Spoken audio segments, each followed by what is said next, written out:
everybody, welcome to another episode of What a Hell of a Way to Dad. It is Nate and Francis back with you for another Dad Chat for the week. Nate, how are you doing today? I'm all right. Yeah, so I am recording in a different location today. You are. I don't recognize this room, this bare room that doesn't seem to have boxes stacked to the ceiling behind you and Legos in the background and everything as we had last week. It's a cruel thing to point out that I'm still in the process of unpacking and organizing in our apartment, Francis. But yeah, so I have a desk rental in a co-working space here in Geneva, and I don't typically record here because it can be kind of annoying. And also the only way to book a room, the room that I would use that isn't massively overkill, is only available at a day rate, which doesn't really make any sense, but that's life. You know, obviously it's nice to record in I'd say it's soundproofed. I mean, like, I'm gonna be real with you, dude. This is soundproofed in the sense of like a magic eye painting to convince you that it's soundproof. It's definitely sound damped, but there's like some things about like it's not actually that isolated. Right. You haven't put like, you know, rugs up on the walls or anything. Well, they kind of do in the sense that these wall panels are all basically absorber panels, but like it's just there's an element of it where it's going to pass muster to a certain extent, but like, I mean, if it was my own space, I'd do something different, but that's just me because I'm insane. It is definitely more isolated than what I have at my house, and there's very, very little chance of my daughter banging on the door behind me right now. It is possible that she could find me. She have a little tricycle she could hop on down, and she's got her little push cart. She could come all the way down from, you know, the sort of northwest side of the city where we live, all the way down to Junction where this studio is, and cross the river on one of the bridges and find her way here, and, you know, get through this the little key card gate somehow because they think it's cute that a baby showed up, and then come just in the distance you can hear one of those like little roller poppers just popping, pop. Yeah, and then pop, suddenly pop. I hear bang, bang, bang, bang, ba ba ba ba ba ba. Yeah, that's my daughter. She's speaking a lot more French, which was fun, but also a bit disconcerting because sometimes I'm like, I don't know if you're actually saying more stuff, and I just don't recognize it because it's all in that kind of like baby talk voice, but sometimes she's actually saying stuff. I think I told you last week that she said like, are you drinking, or are you going to drink your coffee, basically is what she was pointing at, and she said basically, are you drinking in French, tu bois. But she said stuff recently. She keeps saying non pas bébé, like no, not a baby, like sometimes seeming to say that she is not, in fact, not a baby. She is a big kid. She's a big girl now. She's going to be 17 months old very, very shortly, which is wild to me. You know, she's tall enough now that some of the toys that we have that are like stand-up toys that were kind of meant to help like encourage standing back when that was a thing she was working on, now they're actually kind of short for her. I mean, her mom's tall, you know, sort of by height averages for women, and I'm tall by height averages for men, so it's entirely possible. Who knows if she's going to be tall or not. I think she probably will, because apparently in Britain the average length of a baby at birth is 50 centimeters, which is, do the rough calculation in your head, that's like you know, basically 30 centimeters to a foot. So that's effectively what 1 foot 8 inches, and she was 55, so she was 2 inches or 5 centimeters longer than the average. So all this hassling they did to Cynthia during the pregnancy about like giving her multiple tests for gestational diabetes because of the baby's, you know, measurements, and then she kept coming up like not just negative for gestational diabetes, but like really, really good blood sugar, like almost to the point of being low blood sugar, because they're like, oh well, the baby's like overweight or over, like the length is to whatever, and what they've come to discover is no, she's just long. We have a long baby. That's wild to be like, sorry, your baby that's not born yet, a little fat. Can you look, man, something that I've discovered recently is just the degree to, you know, it's funny because this is both lets me talk about something that happened yesterday and also about another topic that I thought I might want to bring up. What happened to me yesterday was somehow our laundry got mixed up, and a pair of Cynthia's very like hilariously Gen Z baggy jeans that she just happened to buy at Asda were in my laundry. Now I'm about 3 inches taller than Cynthia is, but they're like, and I was like, the waistline feels odd and really, really elasticy, but expandy and stuff. I don't know what the hell, but I just put these jeans on, not realizing they were women's jeans. And it wasn't until I left the house and I was running behind as always is, that I was like, oh wait, oh, that's why I don't recognize these these, even though they look like the same color, and also nothing fits in my pockets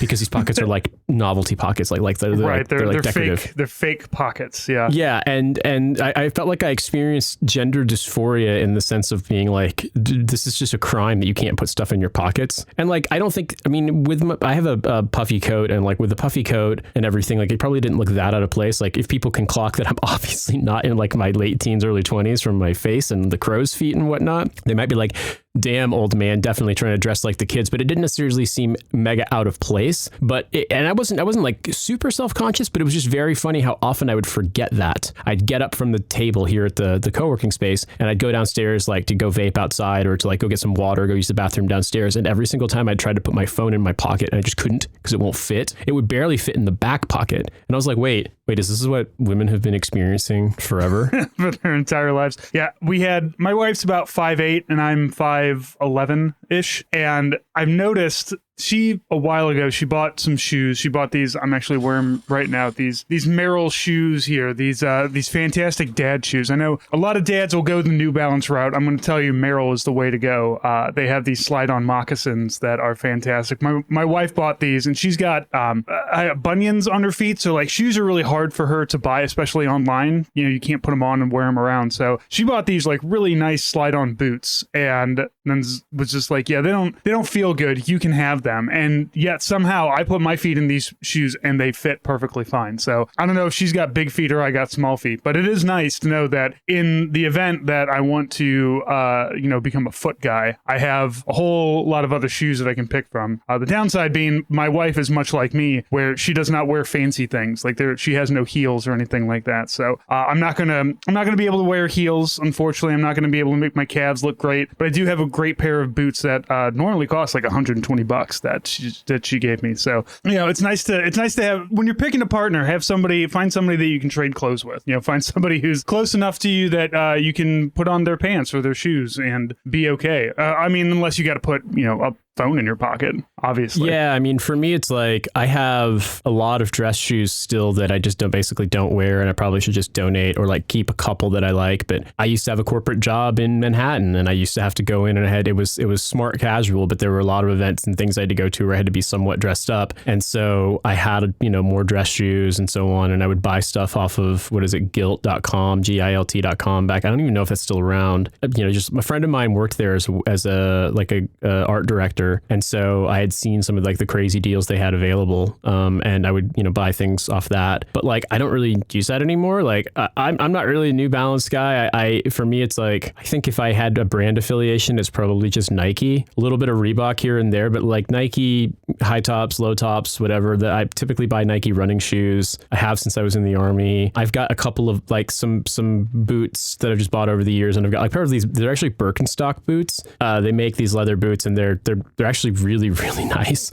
And I got them with they're just called Scholl's, not Dr. Scholl's inserts in Britain. I guess like he can't practice medicine. Mr. Scholl's? Yeah, he's not allowed to practice medicine in Britain. But I got the gel inserts for them. I got these on right now because it's kind of cold here right now. And yeah, it's nice, but Cynthia and I both enjoy Nike products quite a bit. But I think for me, if I went in a different direction here, I would probably just buy like maybe more understated sneakers and some of like the kind of leathery, you know what I mean? Like leather sneakers or like ones that just like, but I have a pair of black Air Force Ones, the low tops, like robbery shoes, and they actually go very well with a lot of things. And so I just find myself, like defaulting to a couple of pairs of sneakers, because I am in fact a dad. And if it's really cold or wet or rainy or snowy or whatever, then I'll put on boots. But, by and large, Cynthia and I don't trade clothes very often. I don't think we ever have, but there have been times when she and I have coincidentally, inadvertently dressed identical, because I feel like if you were going to pick a style that like meme, joke, trend, catchphrase, we both trend a little bit kind of towards normcore. I'm a big fan of,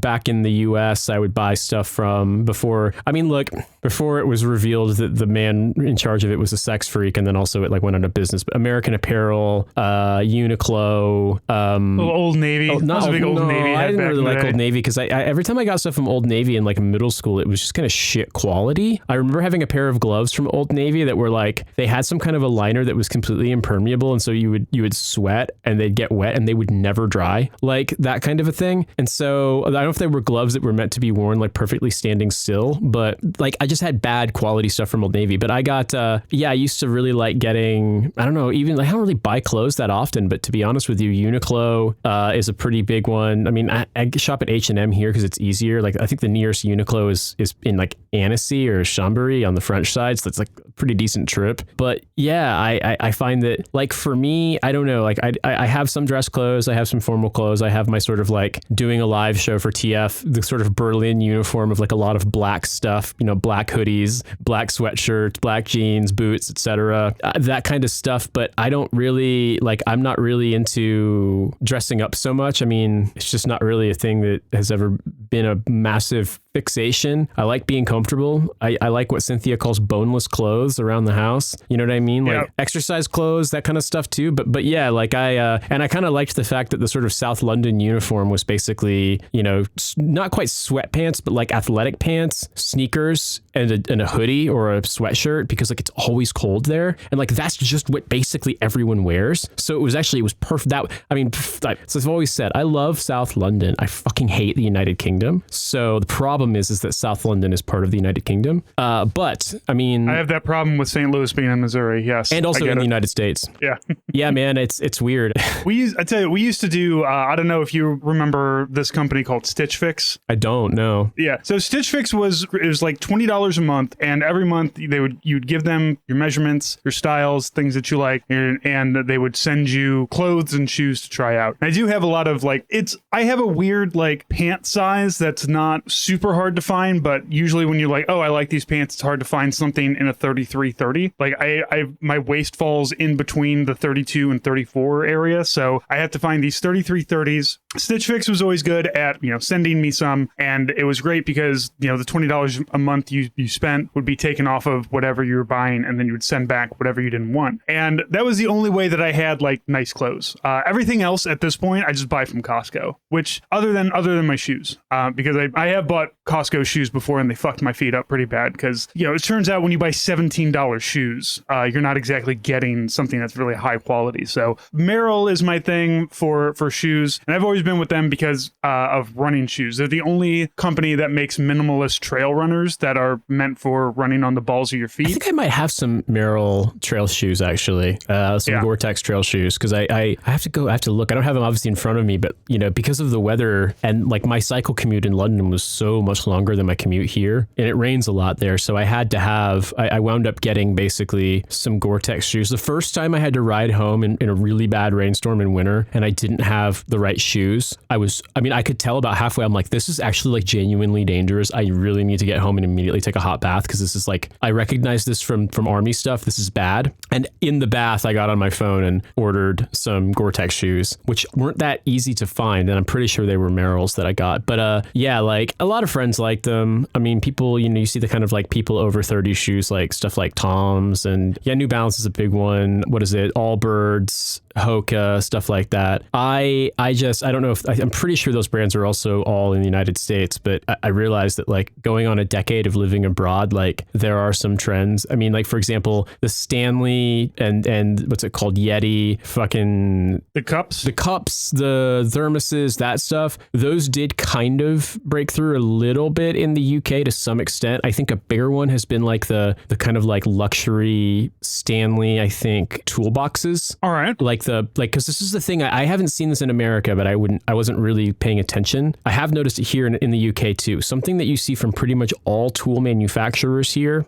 is that like when you buy a power tool, you can also buy it in a kit with like, molded foam sort of like cutaways. So it's in a box, like basically in a plastic box with a lid that can close. It's got a little plastic hasp. You can put a lock on it if you want to. But what's interesting about them also is that they have like grooves and detents on the side, so you can stack them and they lock to each other. And so you can then, assuming that they're not like insane, if they're really heavy, you can put them on like a dolly cart or something. But if they're not heavy, you can pick up the top one and just lift them and carry them in a stack. So I've actually got a couple of them for my Bosch tools, but I've seen them for like Milwaukee and for Stanley and stuff like that. A friend of mine in Australia was like, they've become this new hip, expensive thing for people. He's like, so now like if I want to buy the Milwaukee or Makita ones that everyone's getting rid of to buy like the fucking Stanley ones, I can, because they're basically the same thing. Mm-hmm. And so, but those kinds of trends, like some of them do break over, but some of them like just absolutely do not. And then obviously there's in Britain at least, you've got a lot of that kind of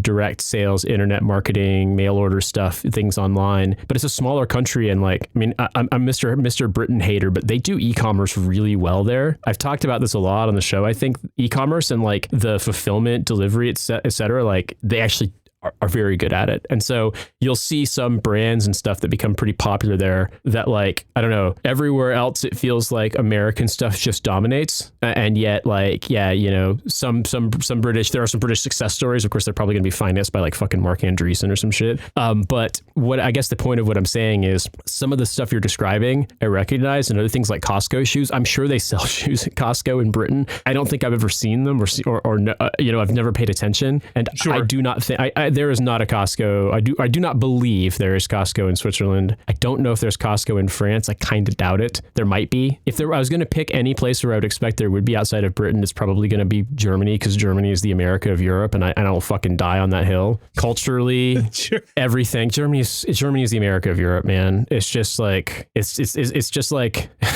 big guy in big fortress ass car who's an ultra cop. Like that is Germany and that is America.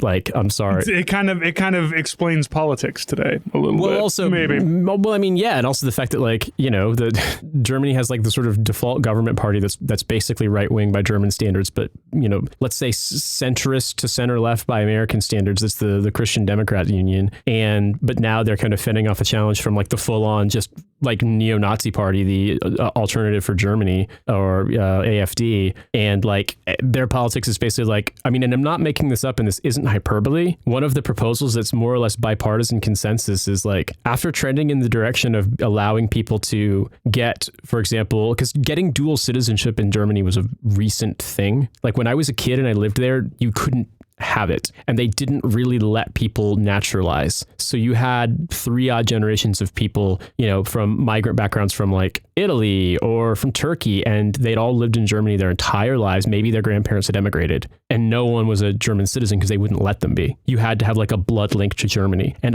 you don't even get birthright. Oh no country in Europe has birthright citizenship. Yeah, not at all. Yeah. We are kind of unique on that one. Well, no, we're not, in the sense that basically every Western Hemisphere country, every New World, like post-European colonization country has some form of it, whether it's if your parents have like permanent residency or they have legal status, or just regardless. The reason for that, I mean, I think it's very different. The explanation that I've heard is that a lot of the European law around this is based on Roman law that was big on bloodlines, and basically everything in the New World was intended to create more citizens, thus more colonists, thus more, to outnumber indigenous people. Mm-hmm. And so, I mean, there's been some countries that have restricted it. The Dominican Republic famously did, because they're like, we don't want Haitian people with Haitian backgrounds to be citizens, because, I mean, if you know anything about the DR, that's not a surprise. If you don't know anything about the DR and you've met Dominicans, you'll be like, wait, but yes, they're like, they're insane. They're fixated on the idea that they're not black.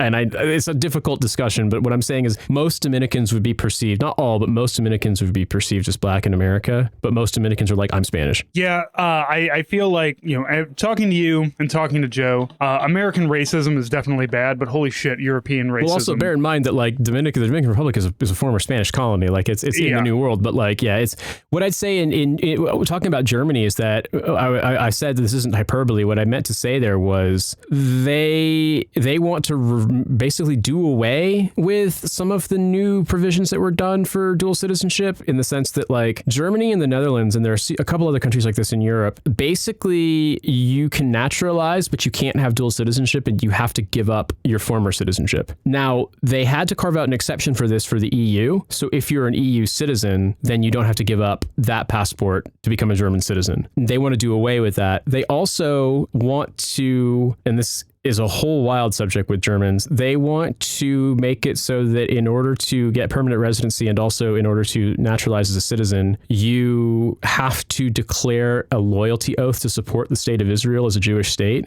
The Germans make you do this. You have to understand Germany. It's a whole, I haven't lived in Germany since I was a little kid, but it's a fucking sad story. There's a guy named Fabian Wolf, and he's like me, my sort of Jewish background on my mom's side is a little bit more concrete, but he had the similar kind of apocryphal thing, was sort of raised that being told you're Jewish on one side. He did actually, as I understand it, practice to some extent. He wrote this essay that I thought was great about sort of like what you would call the politicized version of sort of anti-Semitism in Germany, which is just a cudgel against immigrants and a huge kind of like guilt transmutation machine for the Germans to basically be like, we did this horrible thing and we are atoning for it, but the lessons we have notionally learned from it are not transmissible to anything else. They're only transmissible to this. And I'll give you a couple of examples from his piece. But the thing is with Fabian Wolf is that when he did some family genealogy exploration and spoke to family members and determined yeah, we don't really know if there isn't a Jewish link, he admitted it. And so having written anything critical about the German state, especially on this topic, everything about him is just ultra denounced as like, look at this hideous, look at this guy who is pretending to be Jewish so he can do anti-Semitism, which like there's been stories in Germany of people who've literally become fucking like like rabbis and cantors in synagogues who aren't Jewish, who are faking the entire time. This is a thing in Germany to pretend that you're Jewish. But the point being is there's a line from his piece that I really, regardless of what happened, that I think is very applicable, which he said that there is a mentality in Germany, whether or not they want to admit it, that sees the state of Israel as the apotheosis of Judaism in Europe, which is to say it's the summit of the Jewish experience, and Judaism's place in Europe is finally we have a place we can send you and you don't have to be here anymore. And I think that undercurrent is there very powerfully in Germany. But some of the examples he cited in his piece are they have been doing a thing where they do like mandatory things for immigrants from Muslim countries to like go to like learn about the Holocaust and to go to like the Holocaust Museum. So effectively mandatory sort of tours for immigrants, particularly, they're really hung up on the idea that like there is no anti-Semitism in Germany except for Muslim immigrants, which is like, I'm sorry, but you are German. It's kind of baked in, and guys. 80 years wasn't enough. There were Q&As and stuff, and they got furious and effectively shut down this program because they did not like the fact that the target audience, the Muslim immigrants who were being sort of Germanized and educated on this, were saying like, oh wow, I'm drawing a kind of universal lesson about like prejudice and exploitation, and that like the Holocaust is this horrible thing that happened, and that like you can see parallels in dehumanization in so many different parts of human experience, and then how it can get to this extent. And they were like, no, stop. It's about the Jews only. It's Germans, Jews. That's all it is. And they lost their fucking minds about it. Like there was this another example he gave in his piece is an Israeli klezmer musician. Do you know what klezmer is? I do not. Klezmer is a kind of style of music that is associated with Judaism, both religious and secular music, particularly played on the violin, and it's particularly like Central and Eastern European. And there is an Israeli klezmer musician who supports the boycott, divestment, and sanctions campaign, which is completely illegal in Germany, to the point where a lot of venues and cultural institutions receive funding from the government. They have to sign a pledge saying that they won't support BDS and they won't allow anyone who supports BDS to give talks or participate. And he actually had a show canceled because the venue was threatened with losing all of its government funding. Now, here's the thing. He's Israeli. His grandparents were German. They were interned in a concentration camp by the Nazis. But in the interest of protecting him, notionally, he's not allowed to say, I support a nonviolent campaign to divest from the worst actors in terms of corporations that help facilitate the occupation and the denial of civil and human rights to Palestinians. And it's like, oh yeah, because, But the Germans are like, well, yeah, but that's anti-Semitic. And he's like, well, I kind of don't feel like I have to take that from you. But like, if you've paid attention to the news in Germany, like that's a lot of people have protested. A lot of left-wing anti-occupation German Jews have done this, and they've had their fucking skulls caved in by the cops because it's Germany. Yeah. So there's a degree to which like Germany, the best way I could describe it is like, it's like a hyper accelerated version of the ways that like, think of American conservatives and how they ever, if they are obligated to talk about slavery in the Civil War and Jim Crow and the Civil Rights Movement, and the way that like the lesson has to be ultra condensed and sanitized with no bad actors and everyone, even to the point where like, you know, Texas school books are saying stuff about like, oh, well, you know, slaves were well kept and very happy. You know what I mean? That kind of shit. Martin Luther King was completely nonviolent, and he never did anything other than do some marches and make a great speech. He certainly never had multiple guns around him at all times because he was always being threatened to get shot. Yeah. And I mean, so it's one of those things where I feel like, yeah, this is a very long point about Germany and Germany basically being the America of Europe. But I mean, I just think that, yeah, it's, you know, man, there's an extent to which recently there's been so much stuff in politics in the United States that like, I was just reviewing a Trash Future episode talking about how like Canadian conservatives who have been like so into Trump and like American sort of Steven Crowder style people, you know what I mean? Like who I believe is Canadian, who go over to America to become like YouTube conservatives. Like that's such a movement in Canada. And now all of a sudden, like the smarter ones among them are dusting off their Canadian nationalism, like Doug Ford canceling, what's it called? Whatever that fucking satellite phone thing from Elon Musk is, a project in Ontario.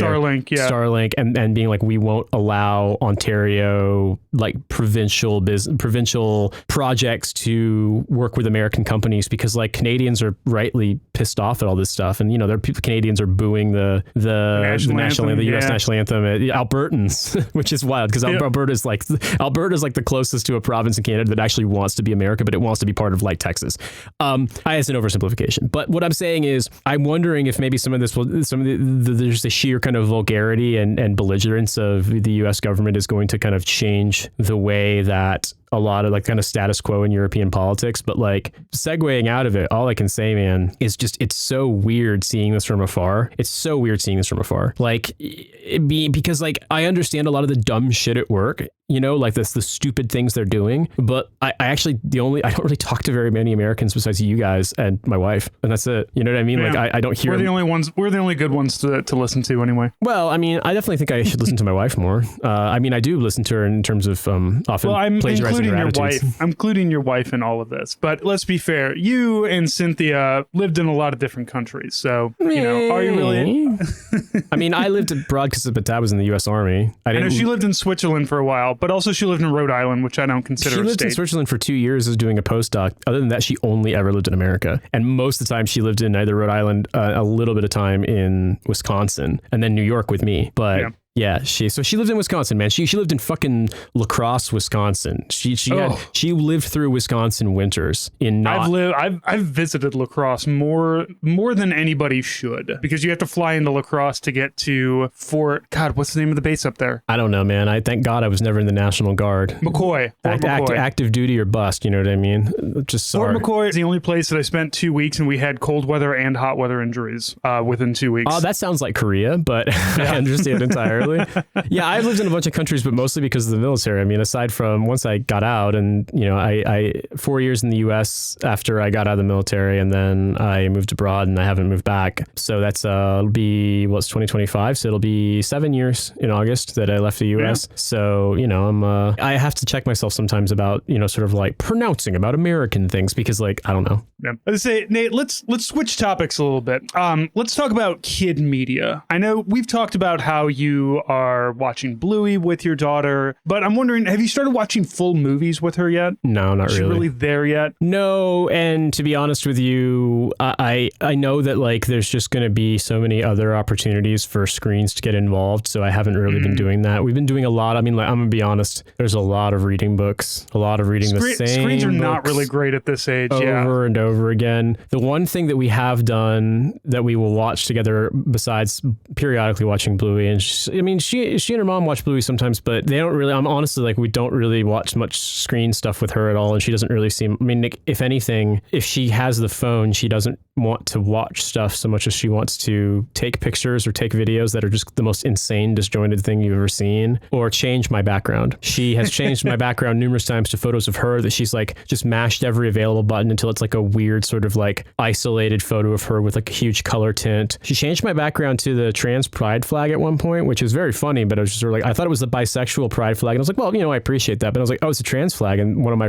trans guy friends was like, yeah, your daughter's calling you an egg. But at the end of the day, she doesn't really seem to be into phone stuff or screen stuff. Sometimes if I have a video of like a live music performance or like someone who's playing a specific part on guitar or bass or piano or something, we'll watch it. I think last week we talked about the surreal experience of, I had never seen the video of Elliott Smith performing on the FX show Breakfast Time in the mid 90s, which was like one big room morning zoo crew for TV. So it's basically the guy whose name I forget who hosted The Bachelor in the 90s. And he's kind of like riffing and ribbing Elliott Smith about being kind of like a misanthrope, and like they're just kind of dunking on him. Like it's early in the morning and he does not seem happy to be there. And they're kind of riffing on him about like, you know, his record label being Kill Rock Stars and the cover of his second album being kind of like silhouettes of people falling off a building. And then finally, it just feels like he's just there like to kind of be a punching bag, which is bizarre. And there's a fucking puppet. There's a weird puppet that kind of looks like a counterfeit Phillies fanatic. And then they're like, oh, play something. And he picks up an acoustic guitar and plays the song Clementine. And he completely wins the room over. Like people are all just sort of like, oh, wait, what the fuck? This guy is really good. And like genuinely, I mean, I'm a fan, so, you know, I'm biased, but watching him perform with just an acoustic guitar and how intricate the stuff is and how well he does it. We happened to have it hooked up, set up on Bluetooth so you could hear it over the speakers on the stereo. And my daughter started kind of like really wanted to watch it and was like kind of like yelling. And I'm like, what is it? And I thought she was hungry. I put her in her high chair and then she started kind of pointing and I realized, no, she wanted to be in the high chair to get a better view of the phone screen to watch the music performance, but she really genuinely connected with it. I was just like, oh my God.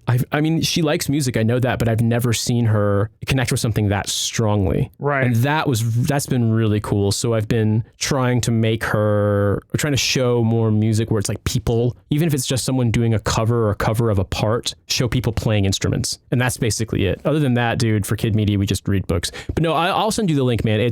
Clementine's a great song. It's one of my favorite songs by him. I had never seen that video until I watched it like 2 weeks ago with my daughter. I don't know if you were ever an Elliott Smith fan. He was famously a bit of a difficult person. He died very young, very tragically. But it's so strange because I can remember someone basically kind of razzing me once about saying wanting to, like, if I could play acoustic guitar really well, wanting to play Elliott Smith songs for my kids. And they were like, that's fucking depressing. And it's like, okay, yes, the opening line of Clementine is they're waking you up to close the bar. Like, yes, it's depressing, but like he was just such a phenomenal musician. And so for me, it's like, I don't know, if I'm going to direct the stuff that my daughter's doing when it comes to media, I'm hoping that it's just stuff where like, it's not just, I mean, God knows it's not going to be like the kids' YouTube with the horrible baby screams. And it's going to be, or like Fat Mario. Yeah. Like the Ninja Turtles beating the shit out of Princess Peach for some reason. And everything looks counterfeit. The Pokemon rap battles is one that was big here for a little bit. We just went and watched the movie Dogman this weekend. I don't know if you're familiar with Dav Pilkey. So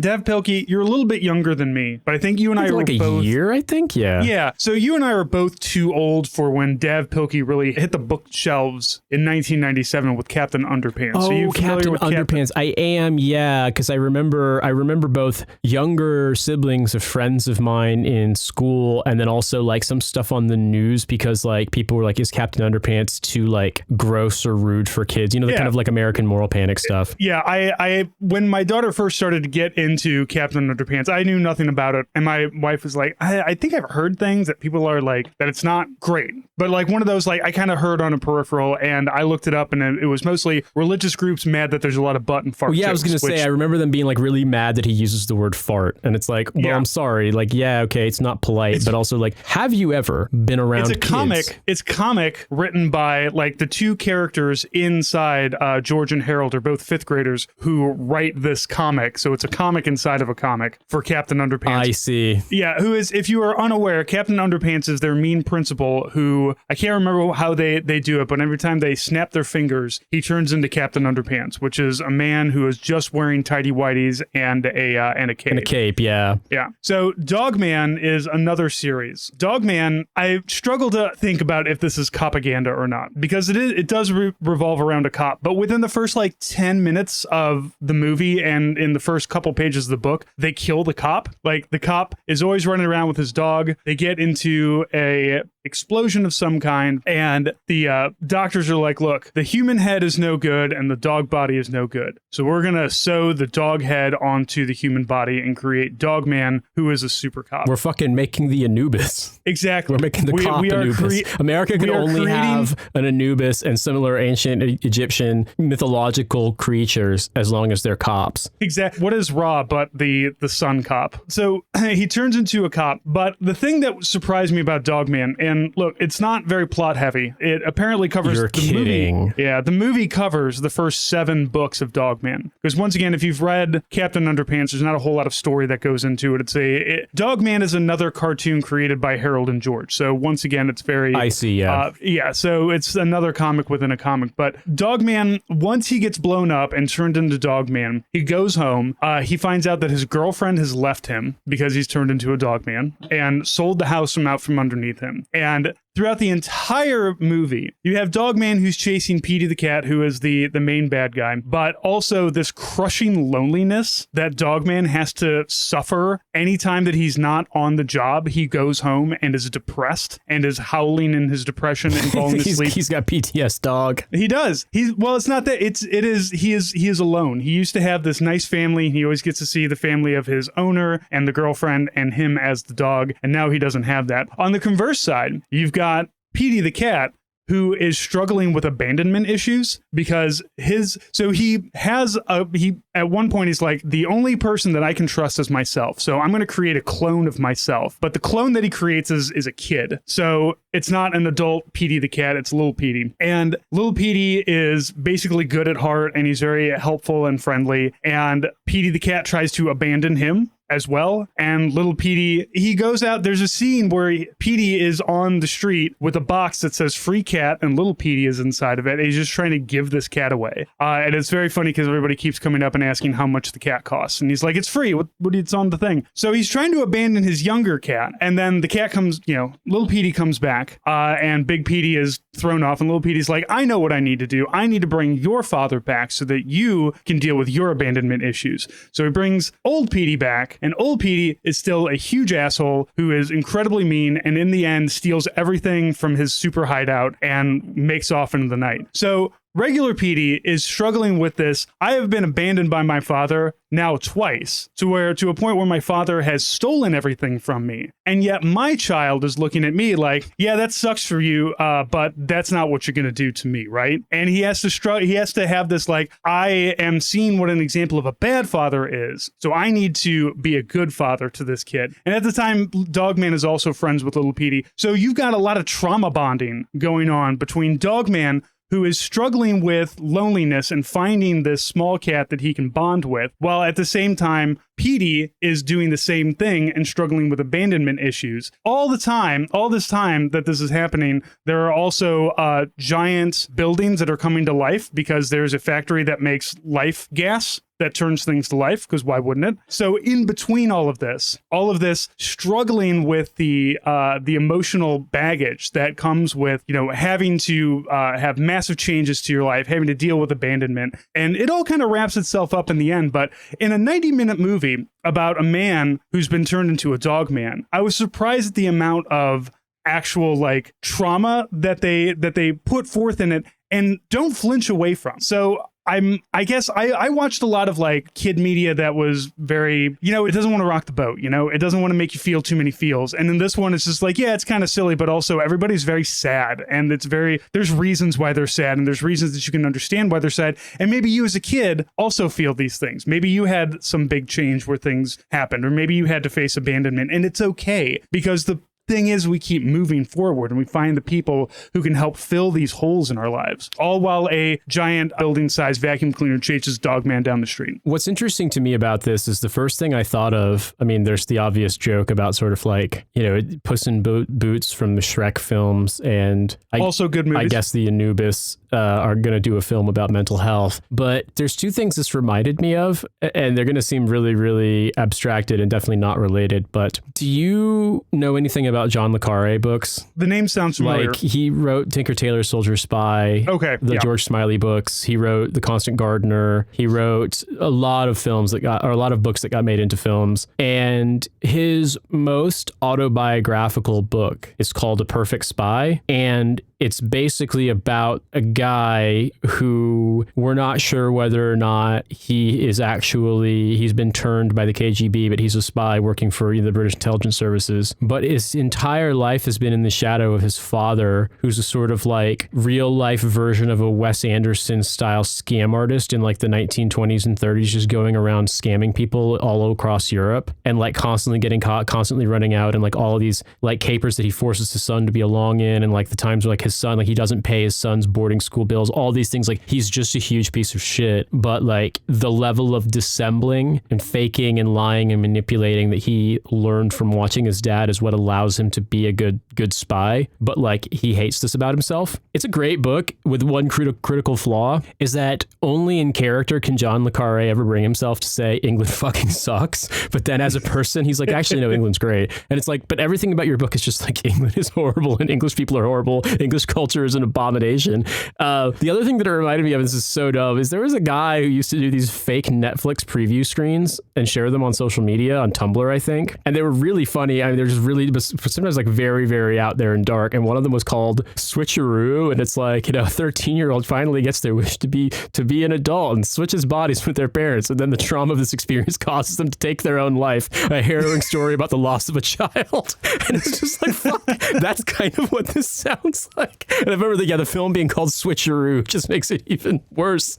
Like, so much of this just seems so dark. Well, not even dark, but just like it's heavy subject matter. It is. The other thing that we watched this weekend was a Goofy movie, which I don't know if you I saw that in theaters, dude. Yeah, 1995. I've had Eye to Eye by Powerline stuck in my head. The crowd, even if I got to shout out loud. Tevin Campbell, man, he could sing like nobody's business. Yeah, it still holds up 30 years later. Also, great things about these movies, under 90 minutes, both of them, which should be the legal standard for kids movies. If you're making a movie for somebody under 12, it cannot be more than 90 minutes. Yeah, sorry, Paul Thomas Anderson, you are not allowed to make Magnolia for kids. Sorry, all right? It's just, no. What I wanted to say, actually, we're talking about kid media and just what I'm showing my daughter, I would find this interesting before we jump into doing Ask a Dad, is that for me, realizing that she seems to like watching videos of people playing music, you know, proficiently, and me trying to carve out time to practice. I don't have a piano. I won't have a piano at the house for a while, or a keyboard, just we don't have a room. I have acquired a bass guitar, an electric bass, and an electric guitar. Now, bass, I would say I'm pretty proficient at. I've played since I was about 12.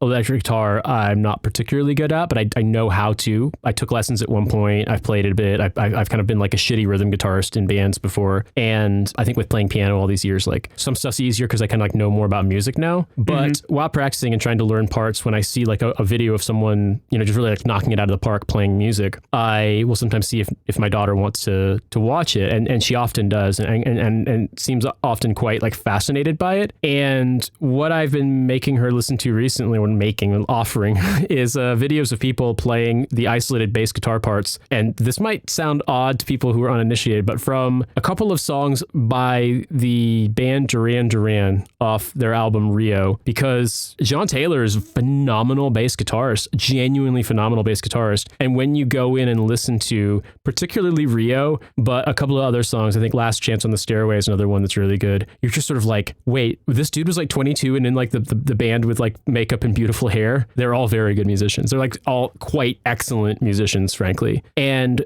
it's been interesting because I mentioned this to Cynthia that like so many people of like the generation that's old enough to remember them getting popular would be like, oh yeah, fucking Duran Duran girl band, they're all gay, blah blah blah. It's like, well, none of them's gay actually. Like the kind of bands that dudes like that would always be like, oh, you listen to fucking shit for dudes like Judas Priest. Like there's the music people will get that joke. Rob Halford is gay and was in the closet, and then after he came out, it was like, oh yeah, all that leather you were always in all the time. Yeah. But what I'm saying is that it's interesting. Cynthia made this point. She's like, yeah, but Duran Duran was perceived as a band for teenage girls. And so anything that is perceived as for women or for girls, it can't be good musicians, you know, or they can't be playing their own parts. Like it's got to be fake. It's got to be devalued. And I started thinking about it. It took a while for us to all admit that the Backstreet Boys was pretty good. Well, it's just no teen boy wanted to admit that. Well, but yeah, it's also like with something like Backstreet Boys, I don't know, like even if they're not performing, playing music, like, I don't know, can you sing and dance like that at the same time? Like it's really, really challenging. It requires an incredible amount of skill and practice and physical fitness and just like dedication to it, you know, and it's grueling as hell. Like, no, it's not my favorite music. There aren't very many songs by the sort of late 90s, early 2000s boy bands that I like, but I'm not going to pretend they weren't incredibly talented performers. Like, I'm not going to lie. I remember one time seeing a thing on the fucking Super Bowl where Justin Timberlake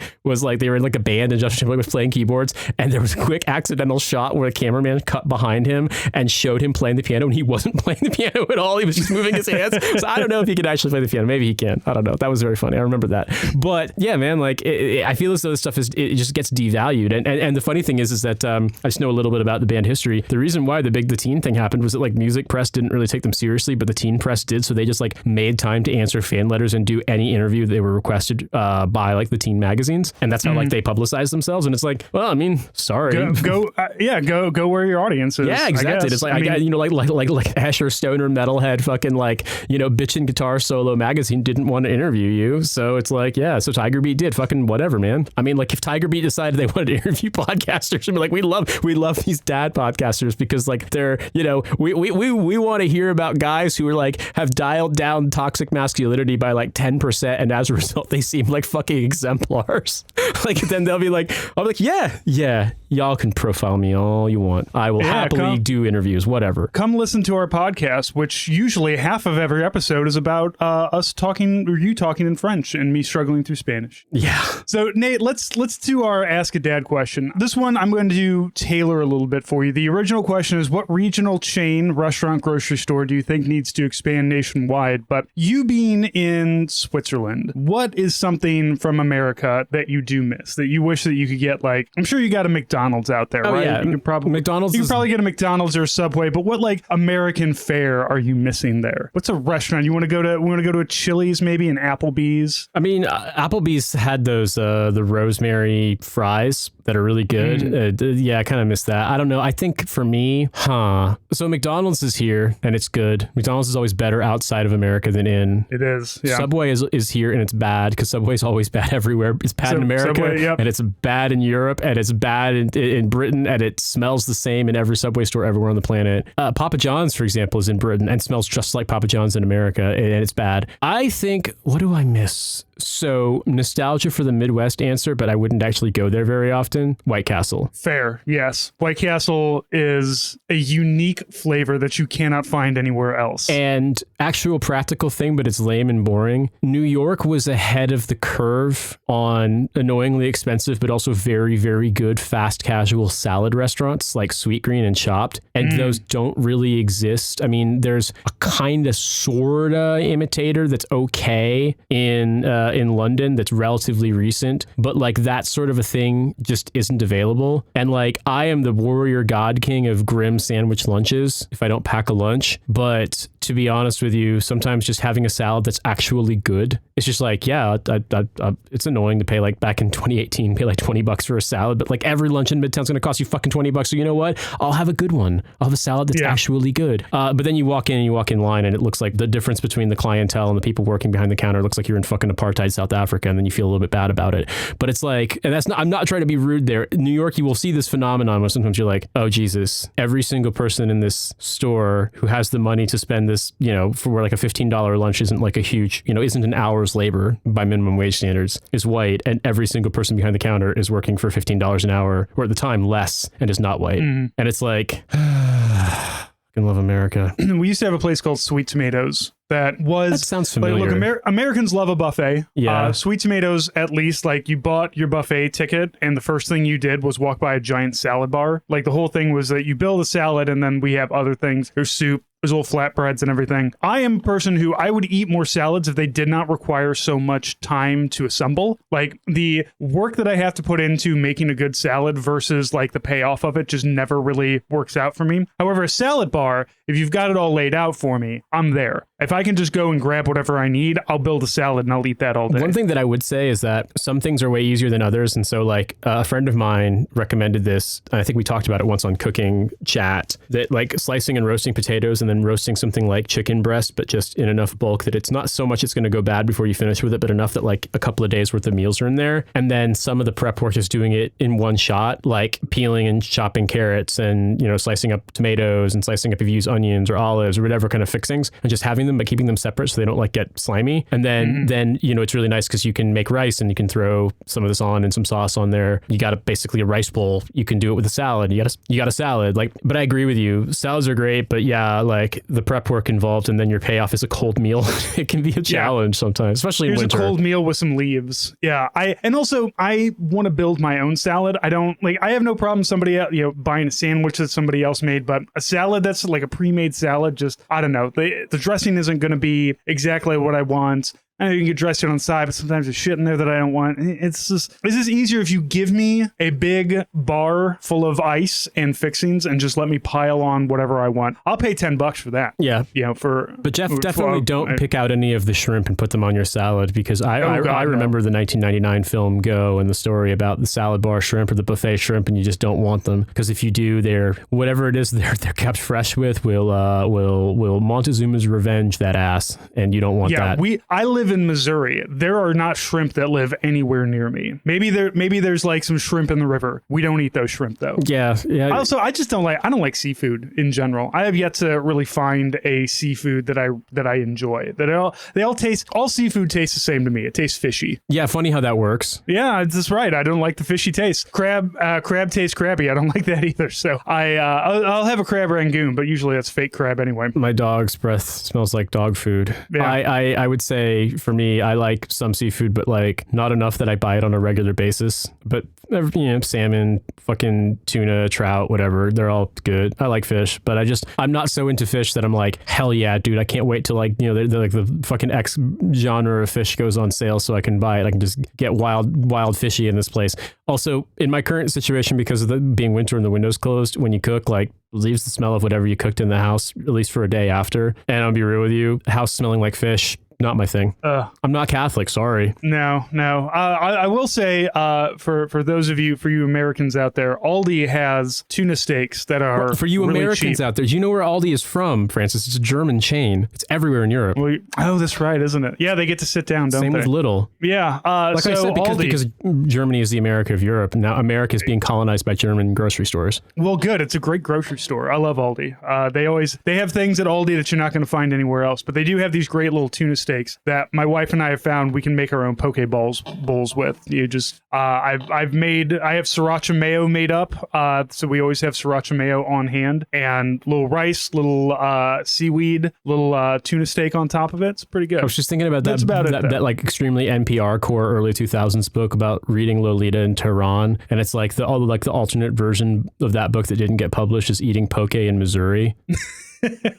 I haven't read Lolita or that book. I hope, but from what I understand, I don't know about I hope fucking it's not like reading that. Lolita in Tehran. Lolita's it's a funny book, and I don't like Vladimir Nabokov, but we're almost out of time, so I can't go into detail. It's just, I don't actually really don't like anything else by him, but that book is just, it's funny. It's like comic, and I think the reason why the films are always so weird is that they kind of miss out on the point of the story, which is that it's like this guy is a creep and a pervert, but like he's convinced himself that he's like in this star-class across like, you know, history of the earth, important romance with this girl. And the girl's response is like, I like bubblegum, because she's 12 and she's a kid. And so she just acts like a kid. And it's like, it's actually a horrible story in terms of the plot, but like, it's also, in terms of his writing, it's actually genuinely funny. And like I said, everything else by him just kind of annoys me. So I'm actually a big Nabokov hater. And he was politically a very bad person. He died a couple of 100 miles, not even that far from here in Montreux, because he lived in a big hotel like a Wes Anderson character. And you know what? It's a funny book. Read it. If you don't like it, fucking stop reading it. You can always do that. You can always put the book down and walk away. Yeah, I always see a lot of people get mad at Lolita because it's about a guy having sex with a 12-year-old. Like, all the smart people that I know have read this book and really like it. The thing about it is that then he meets other dudes like him, and they're like actually just pedophiles. You're like, oh yeah, you want to fuck kids? And he's like, wait, you're pedophiles? And he freaks out and kills them, and then goes to prison for it. And it's like, because he can't recognize, like, yes, because you're one of them. You are the same as them. Like, just because you're in love with one child and not several doesn't make you not a pedophile. Like you basically abducted a kid that you basically like more or less faked out her mom into marrying you, and then she runs out in the street when she reads your journal and sees how horrible it is, having more or less a manic episode, and gets hit by a car and dies. Like, it's a comic book, but it's a really dark subject. Right, dark comedy. Yeah, dark yeah, comedy. and like I said, it's but yeah, that's, people miss the whole fucking point. But then people miss, remember we talked about Fight Club and what it's supposed to be, and then everyone's like, I want to be like this guy who's the externalization of all the worst tendencies of masculinity. That would make me cool as fuck. So yeah, Roger. I took that picture that you'd sent me, the double feature of Boondock Saints. Oh yeah, shouts out to my friend Dan who sent us a double feature DVD where the cover is split between Boondock Saints and Fight Club. Yeah, I posted that on Blue Sky with the caption that if you own this DVD, you should have the SWAT team sent to your. I got yelled at because somebody was just like, oh, so somebody likes these really popular movies and you want to enact state violence on them? It's like, no, but now I want to enact state violence on you for not understanding a fucking joke on Blue Sky. It's the I didn't get the joke because it couldn't penetrate the fucking Raytheon branded cat ears that I'm wearing right now. Like, sorry. Yeah. Welcome to Blue Sky, where everyone is a Gen Xer who sucks at getting jokes. And then there's us. There's a lot of Gen Xers and a lot of Gen Zers who don't understand jokes. And then there's all of us in the middle who are broken and can only make jokes. That's why it's the retirement home for elder millennials. It's the only place where we can go and make jokes about sending the SWAT team to your house because you like Boondock Saints. Because let me tell you something, when I was 20, and if I owned that DVD, somebody should have sent a SWAT team to my house. I don't actually want the SWAT team to kill you. I'm making a joke with ironic overstatement. Sometimes we say things we don't mean because the joke is that like everyone acknowledges you're saying a thing that's an overstatement. And I'm going to break something even crazier to you. When your mom covers your eyes, she doesn't actually disappear. She's still there. Do you want to just end the episode? Everybody. Thank you for listening. As always, you can get more of this on our Patreon, patreon.com. What a hell of a way to die. 3 episodes a month, 8 years worth of back episodes for you to peruse through, and plenty more stuff coming. Remember, we have a newsletter that goes out every Monday. You can sign up for that on the website, whatahellofawaytodad.com. It'll be the first little pop-up that comes up asking for your email address. Give it to me. I will send you blog posts. This past week, I wrote a whole thing. I kind of laid out the whole thing about Dogman and trauma bonding. So if that's something that you want to read about a movie that's made for like 8-year-olds, guess what? We've got that. Nate, thank you for joining me. Next week, I'm going to be out, but I've got episodes that are going to be loaded up and ready to go. I got a couple of interviews. We got Steve Bainan. I've got a guy to talk about the LA wildfires as well, a forestry guy. So we got a lot of good content coming for you. So stay tuned. It's all going to be there. Nate, thank you so much for joining me. Everybody else, thank you. And we will talk to you next week. Have a good one.